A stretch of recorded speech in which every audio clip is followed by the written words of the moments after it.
شروع کرتی ہوں اللہ کے نام سے جو نہایت مہربان بڑے رحم والے ہیں۔ بھلا جو شخص اوقات شب میں سجدہ قیام یعنی نماز کی حالت میں عبادت کر رہا ہو، آخرت سے ڈر رہا ہو اور اپنے پروردگار کی رحمت کی امید کر رہا ہو، آپ کہیے کیا علم والے اور جہل والے کہیں برابر ہوتے ہیں؟ وہی لوگ نصیحت پکڑتے ہیں جو اہل عقل سلیم ہیں۔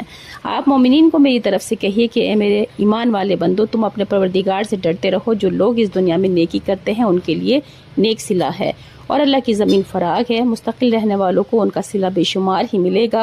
آپ کہہ دیجئے کہ مجھ کو من جانب اللہ حکم ہوا ہے کہ میں اللہ کی اس طرح عبادت کروں کہ عبادت کو اسی کے لیے خالص رکھوں، اور مجھ کو یہ بھی حکم ہوا ہے کہ سب مسلمانوں میں اول میں ہوں۔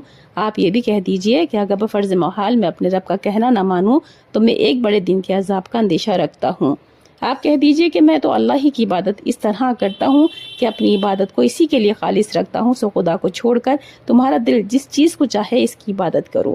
آپ یہ بھی کہہ دیجئے کہ پورے ضیاءکار وہی لوگ ہیں جو اپنی جانوں سے اور اپنے متعلقین سے قیامت کے روز خسارے میں پڑے۔ یاد رکھو کہ صریح خسارہ یہ ہے، ان کے لیے ان کے اوپر سے بھی آگ کے محیط شعلے ہوں گے اور ان کے نیچے سے بھی آگ کے محیط شعلے ہوں گے۔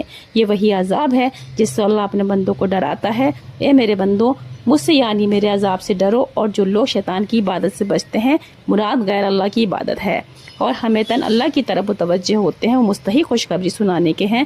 سو آپ میرے ان بندوں کو خوشخبری سنا دیجئے جو اس کلام الہی کو کان لگا کر سنتے ہیں، پھر اس کی اچھی اچھی باتوں پر چلتے ہیں۔ یہی ہے جو جن کو اللہ تعالیٰ نے ہدایت کی، اور یہی ہے جو اہل عقل ہیں۔ سبحان اللہ۔